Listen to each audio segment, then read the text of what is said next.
며칠 전 오두희 선배님도 말씀했던 것처럼 지난 21일 방위사업비리 정부 합동수사단은 해군의 영광급 3명이 구속되었다고 발표했습니다.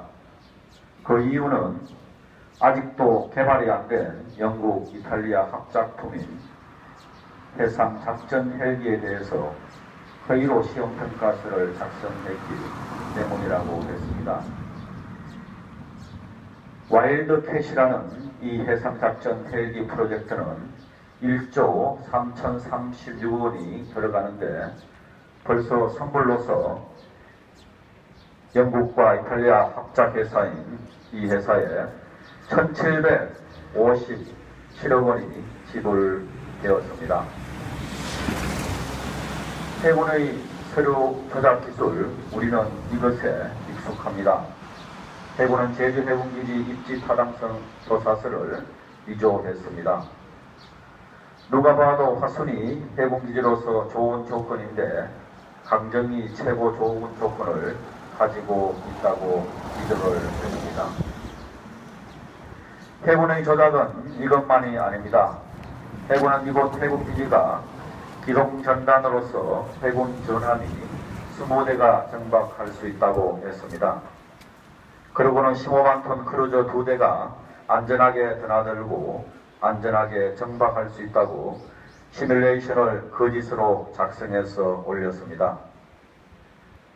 하지만 강정포구 서방타제 위에서 내려다보면 15만 톤 크루저 2대가 안전하게 드나들 수 없다는 것이, 그리고 15만 톤 2대가 정박된 상태에서 20대의 전함이 정박할 수 없다는 것이, 그리고 20대의 전함이 기동성 있게 드나들 수 없다는 것이 백일화에 드러납니다. 구속된 해군 장성이 5명이나 됩니다. 그리고 한 명의 장성은 수사받기 전 한강에서 투신 자살을 했습니다. 떨어진 별 숫자만 해도 10몇 개나 됩니다. 그리고 영광급 여러 명이 구속되어 있습니다. 해군 전체적으로 보면 구속되어 있는 사람만 10여 명이 넘습니다. 불구속 기소된 사람까지 포함하면 더 늘어납니다. 전 해군 참모총장이고 지금 합참의장인 최윤희 씨도 며칠 전 발표된 해상작전 헬기 비리에 연루되어 있습니다.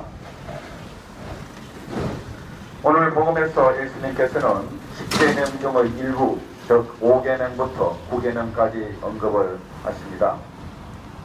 이 계명들 중에서 해군과 관련하여 8계명이 오늘따라 눈에 더 들어옵니다. 도둑질하지 마라. 해군은 서민들의 고혈로서 모아놓은 세금을 도둑질해 갔습니다. 지금까지 대충적으로 밝혀진 액수만 봐도 적지 않습니다. 그리고 제대로 조사를 한다면 그 액수가 엄청나게 늘어납니다. 이 정도 되면 도둑놈들의 소굴인 현재의 해군을 해체하고 새로 해군을 창설해야 한다는 생각이 듭니다. 그리고 일주가 걸린 이곳 해군기지에 대해서도 독립적인 공정한 기관에서 얼마나 많은 해군들이 돈을 얻어먹었는지 조사를 해야 합니다. 방산비리가 해군만의 문제입니까? 며칠 전 공구참모총장도 방산비리에 관련되었다는 소식을 우리는 접했습니다. 육군에서도 이런저런 비리가 밝혀졌고 또 밝혀지고 있습니다.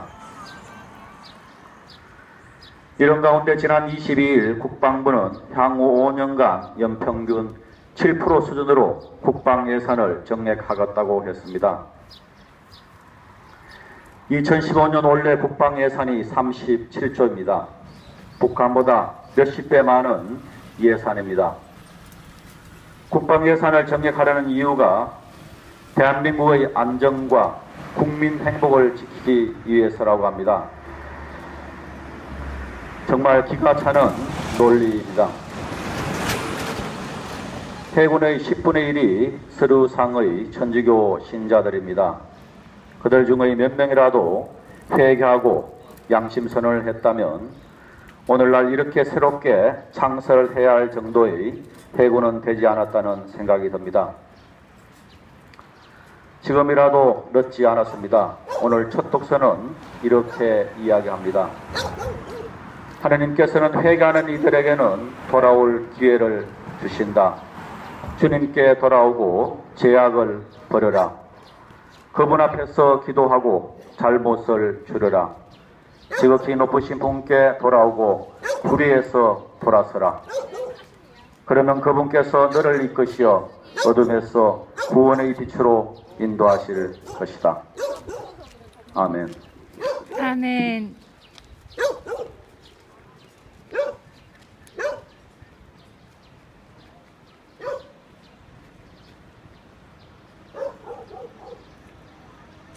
아멘.